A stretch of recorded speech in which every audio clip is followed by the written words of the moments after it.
எல்லாருக்கும் வணக்கம் and welcome back to my YouTube channel. This Flomi here.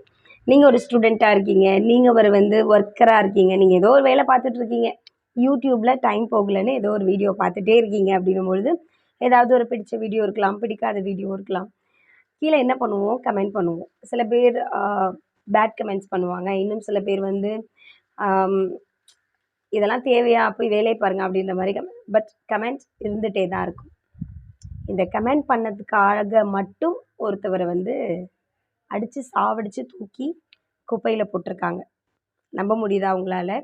இது நடந்தது என்னமோ கர்நாடகாவில். கன்னட திரையுலகத்தோட மிகப்பெரிய ஒரு ஃபேமஸ் ஆக்டர், வசூல் சக்கரவர்த்தி அப்படின்னு சொல்கிற ஒரு ஆக்டர் தான் ஆக்டர் தர்ஷன். அவர் தன்னோட மனைவியை டைவர்ஸ் பண்ணியிருக்காரு. அவருக்கு ஒரு குழந்தை இருக்குது. டைவர்ஸ் பண்ணதுக்கப்புறம் பவித்ரா கவுடா அப்படின்ற ஒரு பெண் கூட ரிலேஷன்ஷிப்பில் இருந்திருக்காங்க.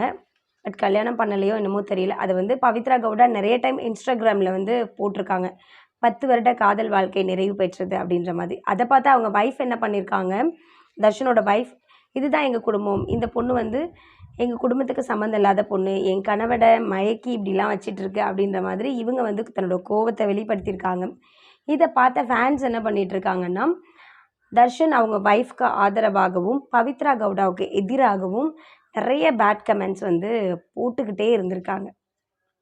அதில் ஒரு ஆள் தான் ரேணுகா சுவாமி அப்படின்ற ஒரு மனுஷன். அப்பல்லோவில் வேலை பார்க்குறாரு. கல்யாணம் ஆகி இன்னும் 1 வருஷம் நிறைவு பெறல. அவங்க மனைவி கன்சீவாக இருக்காங்க, 5 மாதம்.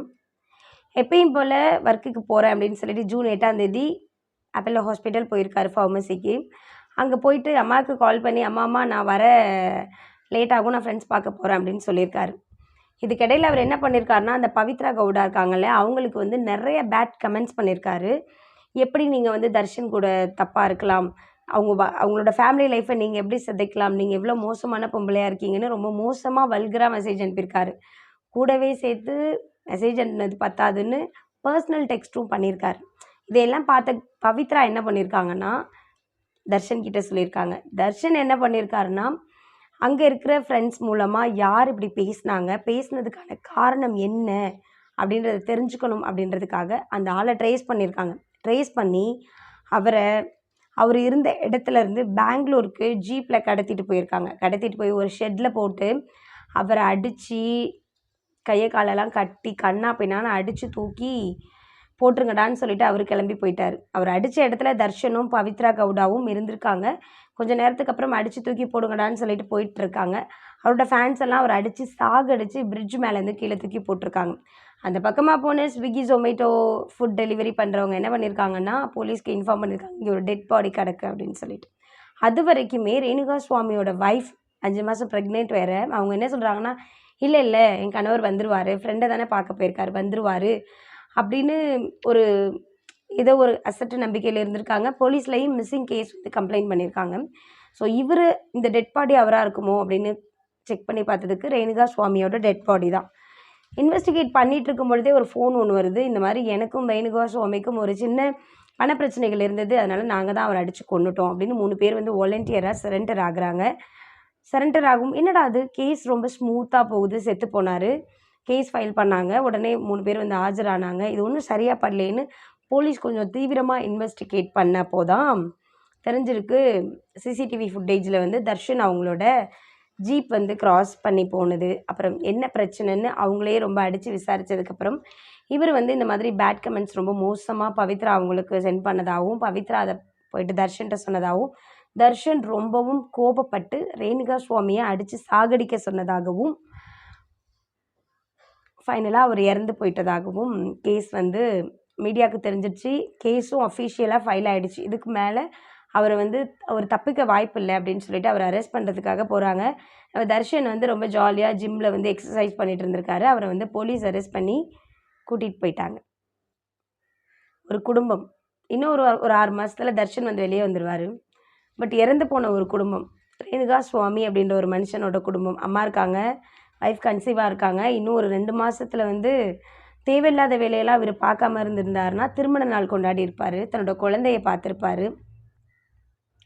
தேவையா இதெல்லாம்? ஒரு கையில் ஃபோன் இருக்குது அப்படின்ற காரணத்துக்காக நம்ம என்ன வேணாலும் கமெண்ட் பண்ணலாம் அப்படின்றது அவசியம் இல்லை. அதே மாதிரி கமெண்ட் இவங்க பண்ணியிருக்காங்கன்ற காரணத்துக்காக இவ்வளோ மோசமாக தர்ஷன் நடந்துக்கணும் அப்படின்றதும் அவசியம் இல்லை. இருவருமே அவசரப்பட்டு ஒரு குடும்பத்தை நாசமாக ஆக்கிட்டாங்க. கேஸ் அஃபிஷியலாக ஃபைல் பண்ணி போயிட்டுருக்கு. இந்த விஷயம் கன்னட இண்டஸ்ட்ரியில் வந்து ரொம்ப பெரிய சர்ச்சையை கிளப்பியிருக்கு. என்ன இந்த மனுஷன் இப்படி பண்ணிட்டாரே, ஒரு ஃபேனால் தான் எல்லா ஆக்டர்ஸுமே ஒரு பெரிய இடத்துக்கு போகிறோம், அப்படி இருந்து இவர் இப்படி பண்ணிட்டாரே அப்படின்ற ஒரு பெரிய கொஸ்டின் மார்க்கு. பட் எது எப்படி இருந்தாலும் ரேணுகா சுவாமி செஞ்சதும் தப்பு தான்.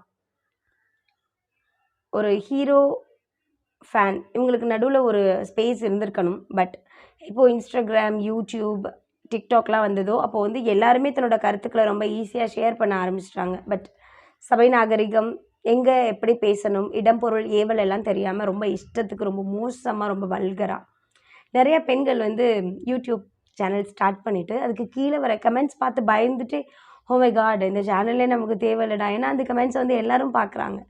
வேண்டவே வேண்டாம்.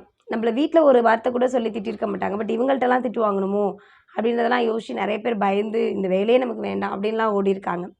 இந்த மாதிரியான விஷயங்கள் எல்லாமே வந்து நடக்குது அப்படின்னா, நம்மக்கிட்ட ஒரு ஃபோன் இருக்குன்றதுக்காக நம்ம என்ன வேணும்னாலும் யாரை வேணும்னாலும் பேசவும் கூடாது. அட் த சேம் டைம் நமக்கு கீழே இருக்கவங்க நம்மளை பற்றி ரொம்ப மோசமாக பேசுகிறாங்கன்றதுக்காக அவங்கள கொலை பண்ணுறது, அடித்து கொல்றது, ஒரு ஒரு படத்தில் எப்படி ஒரு ஹீரோ வந்து ஹீரோவாக இருப்பார், அவர் ஹீரோ அப்படின்னு நம்ம நம்புகிறோமோ, பட் நிஜத்தில் வந்து அவங்க ஹீரோலாம் கிடையாது. அவங்க வில்லனாக இருக்கவும் வாய்ப்பு இருக்குது அப்படின்ற மாதிரியான ஒரு விஷயந்தான் இப்போ நடந்திருக்கு. எது எப்படி இருந்தாலும் நீங்கள் என்ன நினைக்கிறீங்க அப்படின்றத கண்டிப்பாக கமெண்ட்டில் சொல்லுங்கள். Thank you and two subscribe my channel.